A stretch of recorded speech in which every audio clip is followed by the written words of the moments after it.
Saudi, Turkey, Pakistan, मक्का defence pact, divine shield और global trap. अस्सलाम वालेकुम दोस्तों, इस नए वीडियो में खैर मकदम। आज हम बात करने वाले हैं एक ऐसी अहम खबर पर जिसने पूरी दुनिया की पॉलिटिक्स में हलचल मचाकर रख दी है। हाल ही में 7 अगस्त 2026 को दुनिया के 3 अहम मुस्लिम मुमालिक यानी सऊदी अरेबिया, टर्की और पाकिस्तान के दरमियान एक बहुत बड़ा डिफेंस एग्रीमेंट साइन हुआ है। कहां साइन हुआ? इस्लाम के सबसे मुकद्दस शहर मक्का में। इस एग्रीमेंट को नाम दिया गया है मक्का जॉइंट डिफेंस एग्रीमेंट। इसका सबसे बड़ा पॉइंट यह है कि अगर इन तीनों में से किसी एक मुल्क पर भी कोई बाहरी हमला होता है तो उसे तीनों मुल्कों पर हमला तसव्वुर किया जाएगा, यानी बिल्कुल वही रूल जो नेटो का फेमस आर्टिकल 5 है। जाहिर है, जब ऐसी खबर आती है तो आम मुसलमान के दिल में एक उम्मीद जागती है कि शायद अब उम्मा इकट्ठी हो रही है, शायद अब हम एक दूसरे की ढाल बनेंगे। लेकिन दोस्तों, जब आप इसकी सरफेस से थोड़ा नीचे उतरते हैं, जब आप जियोपॉलिटिकल पैटर्न रिकग्निशन और क्रिटिकल थिंकिंग का इस्तेमाल करते हैं, तो कुछ और ही कहानी सामने आती है। क्या ये सच में उम्मा की हिफाजत के लिए है, या फिर ये ग्लोबल एलीट्स और डजालिक प्लानर्स का एक बहुत बड़ा ट्रैप है? आइए इस वीडियो में गहराई से समझते हैं। वीडियो को एंड तक जरूर देखिएगा, क्योंकि आज के बाद आपका दुनिया को देखने का नजरिया बिल्कुल बदल जाएगा। ये मक्का डिफेंस पैक्ट असल में है क्या? तो सबसे पहले यह समझते हैं कि यह पैक्ट है क्या।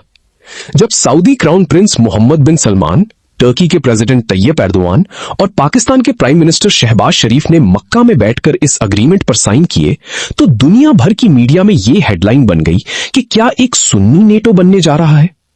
देखिए, दुनिया में एक मिलिट्री अलायंस होती है जिसका नाम नेटो है, जो अमेरिका और वेस्टर्न कंट्रीज की है। उसका सबसे मेन रूल यह है कि अगर नेटो के किसी एक मेंबर मुल्क पर हमला हुआ तो पूरा नेटो ब्लॉक उसके बचाव के लिए जंग में कूद पड़ेगा। यही सेम चीज अब सऊदी अरेबिया, टर्की और पाकिस्तान के बीच साइन की गई है। यानी अगर कल को सऊदी अरेबिया पर कोई अटैक होता है तो टर्की और पाकिस्तान की फौज को उसमें शामिल होना पड़ेगा, और अगर पाकिस्तान या टर्की पर होता है तो बाकी दूसरे मुल्क भी डिफेंस में आएंगे। पेपर पर यह सुनने में बहुत जबरदस्त लगता है। एक आम इंसान ये सोचेगा कि वाह, तीनों पावरफुल मुस्लिम कंट्रीज अब एक दूसरे की पीठ पीछे खड़ी हैं।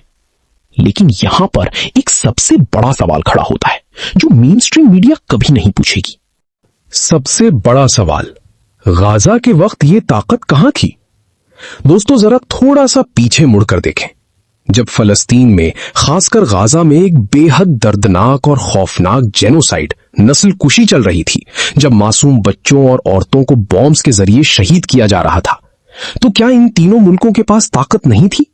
सोचिए, सऊदी अरेबिया के पास बेशुमार पैसा है, एडवांस्ड फाइटर जेट्स और वेपन्स है, और टर्की के पास अपनी बहुत पावरफुल मिलिट्री और ड्रोन टेक्नोलॉजी है, और पाकिस्तान दुनिया का वाहिद मुस्लिम न्यूक्लियर आर्म्ड कंट्री है जिसके पास अजीम फौज और न्यूक्लियर डिटेरेंस है। लेकिन जब गाजा खून में बह रहा था, तब ये पावरफुल स्टेट्स कहां थे? क्या इन्होंने मिलकर एक भी मिलिट्री स्टेप लिया? क्या कोई ऐसी जॉइंट फोर्स भेजी गई जो मासूमों की जान बचा सके? बिल्कुल नहीं।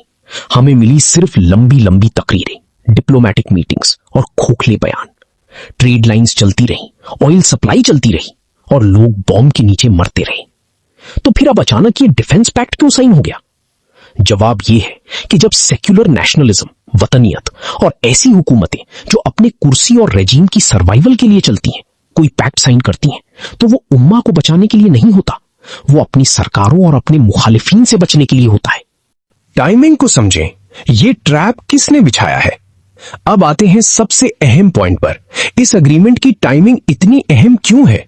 अचानक अगस्त 2026 में यह पैक्ट क्यों किया गया? इसका जवाब छुपा है मिडल ईस्ट के हालात और इजराइल के ग्रेटर इजराइल प्रोजेक्ट में। आप सब जानते हैं कि ज़ायनिस्ट रिजीम इजराइल अपनी बॉर्डर्स एक्सपैंड करने के लिए पूरी रीजन में वॉर फैला रही है। जब इजराइल दूसरे मुमालिक पर हमले कर रहा है तो ईरान और उसके रीजनल एलाइज की तरफ से भी रिटेलिएटरी मिसाइल और ड्रोन स्ट्राइक्स आ रही हैं।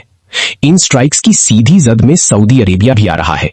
रियाद को अपनी हिफाजत के लिए एक बड़े सिक्योरिटी अम्ब्रेला की जरूरत थी। उसी तरह तुर्की को अब इजराइल की तरफ से डायरेक्ट धमकियां मिलने लगी हैं, और उसे मालूम है कि ईरान के बाद जंग उस तक भी आनी है। और पाकिस्तान, जिसकी मिलिट्री का इंफ्रास्ट्रक्चर, फंडिंग और डेट ट्रैप का सिस्टम डेकेड से आईएमएफ और वॉशिंगटन के साथ जुड़ा हुआ है, जानता है कि वो भी इजराइल के निशाने पर है, क्योंकि उसके पास न्यूक्लियर वेपन्स है। इन तीनों को मिलाकर एक ऐसी सिक्योरिटी वॉल बना दी गई है जो तीनों मुस्लिम ममालिक को बचाएगी। लेकिन रुकिए, यहां पर एक बहुत ही गहरा जियोपॉलिटिकल ट्रैप है जो हिडन एलीट्स चलाना चाहते हैं। सीक्रेट सोसाइटीज और दज्जालिक प्लान, आपस में लड़ाकर खत्म करना। दोस्तों, अगर आप थोड़ा सा इस्लामिक एस्केटोलॉजी, सीक्रेट सोसाइटीज और ग्लोबलिस्ट एलीट्स की प्लानिंग को समझें तो आपको समझ आएगा कि ये लोग क्या चाहते हैं। दज्जालिक प्लानर्स और ऑकल्ट ओलिगार्क्स की ये पुरानी पॉलिसी रही है, डिवाइड एंड कॉन्कर, यानी बांटो और हुकूमत करो। लेकिन यहां वो दूसरा स्टेप यूज कर रहे हैं, म्यूचुअल एग्जॉस्शन, आपस में लड़ाकर दोनों तरफ को कमजोर कर देना। जरा सोचिए, इस मक्का डिफेंस पैक्ट के बाद क्या होगा? अगर कल को ईरान के साथ या किसी और रीजनल पावर के साथ जंग एस्केलेट होती है तो इस पैक्ट की वजह से टर्की सीधा नेटो को इस कॉन्फ्लिक्ट में खींच लाएगा। पाकिस्तान, जो पहले ही इकोनॉमिक कोलैप्स, आईएमएफ के कर्जे और अपने ईस्टर्न बॉर्डर पर इंडिया की टेंशन से जूझ रहा है, वो मजीद इस दलदल में फंसकर स्ट्रेटेजिक एग्जॉस्शन, कमजोरी का शिकार हो जाएगा। और सऊदी अरेबिया पहली लाइन में सारी शॉकवेव्स अब्सॉर्ब करेगा। नतीजा क्या निकलेगा? रिजल्ट ये होगा कि मिडिल ईस्ट और साउथ एशिया की जितनी भी बड़ी मुस्लिम मिलिट्री पावर्स हैं, वो आपस की लड़ाई और रीजनल वॉर्स में पूरी तरह तबाह और थक जाएंगी। और आखिर में कौन खड़ा होगा? इजराइल, जो इस पूरे इलाके का अकेला सुप्रीम सुपर पावर बनकर उभरेगा। ये है वो हिडन एजेंडा जो मेन स्ट्रीम न्यूज चैनल्स पर आपको कभी नहीं बताया जाएगा। अल मलहमा की पेशनगोई और अंधे झंडे, ब्लाइंड बैनर्स। इस्लामिक एस्केटोलॉजी यानी आखिरत और फितन के इल्म में इसका जिक्र पहले ही कर दिया गया था। आपने प्रॉफिट मोहम्मद सल्लल्लाहु अलैहि वसल्लम की अहादीस सुनी होगी जिसमें अल मलहमा अल कुबरा यानी द ग्रेट एपिक बैटल्स और एंड टाइम्स की फितन का जिक्र है। आप सल्लल्लाहु अलैहि वसल्लम ने खबरदार किया था कि आखिरी जमाने में लोग ऐसे अंधे झंडों यानी इमिया के तहत लड़ेंगे जहां वतनियत यानी नेशनलिज्म, नस्ल और कॉलोनियल पावर्स की बनाई हुई बॉर्डर्स की जंग होगी। जब हमारे हुक्मरान, जो खुद वेस्टर्न कैपिटल्स के आगे झुकते हैं, ऐसी ट्रीटी साइन करते हैं लेकिन हकीकत में अपने ही भाइयों को गजा और दूसरी जगहों पर अकेला छोड़ देते हैं, तो वो किसी डिवाइन प्रोफेसी को पूरा नहीं कर रहे होते। वो असल में एंटी क्रिश्चियन यानी दज्जालिक सिस्टम के स्क्रिप्ट पर चल रहे होते हैं। वक्त आ गया है कि हम इस शो को पहचान लें। एर्दोआन हो, शहबाज शरीफ हो या मोहम्मद बिन सलमान हो, ये सब ग्लोबलिस्ट फ्रेमवर्क के अंदर अपने अपने मुल्क और रजीम को बचाने की मोहरे हैं। हम क्या करें? असली उम्मा की ताकत कहां है? तो दोस्तों, नतीजा क्या निकलता है? नतीजा ये है कि हमें अपनी आंखें खोलनी होंगी। इल्यूजन छोड़ दें। इन सोल्ड आउट पॉलिटिशियंस और नेशनलिस्ट लीडर से उम्मीद लगाना बंद कर दें। इनके ताल्लुकात वॉल स्ट्रीट और जिनीवा के साथ हैं। वन उम्मा कॉन्शियसनेस। असली ताकत किसी सरकारी पैक्ट या आर्टिफिशियल बॉर्डर में नहीं है। असली ताकत ग्रास रूट्स यूनिटी यानी आम लोगों की आपस की मोहब्बत, रूहानी बेदारी यानी स्पिरिचुअल अवेकनिंग और उस सोच में है जो वतनियत की दीवारों को तोड़कर पूरी उम्मा को एक मानती है। अपने घर और दीन की हिफाजत, अपने दिमाग को हिकमत यानी विजडम और नूर से रोशन करें। ये दुनिया एक बड़ा मैट्रिक्स और इल्यूजन बन चुकी है, लेकिन सच हमेशा जीतता है। अगर आपको ये वीडियो पसंद आई और आपने कुछ नया सीखा तो इस वीडियो को लाइक जरूर करें, अपने दोस्तों और फैमिली के साथ शेयर करें। नीचे कमेंट सेक्शन में अपनी राय जरूर दें कि आपके मुताबिक क्या ये पैक्ट सच में उम्मा के लिए है या कोई बड़ा ट्रैप। मिलते हैं अगली वीडियो में, तब तक के लिए अल्लाह हाफिज और अपना ख्याल रखें।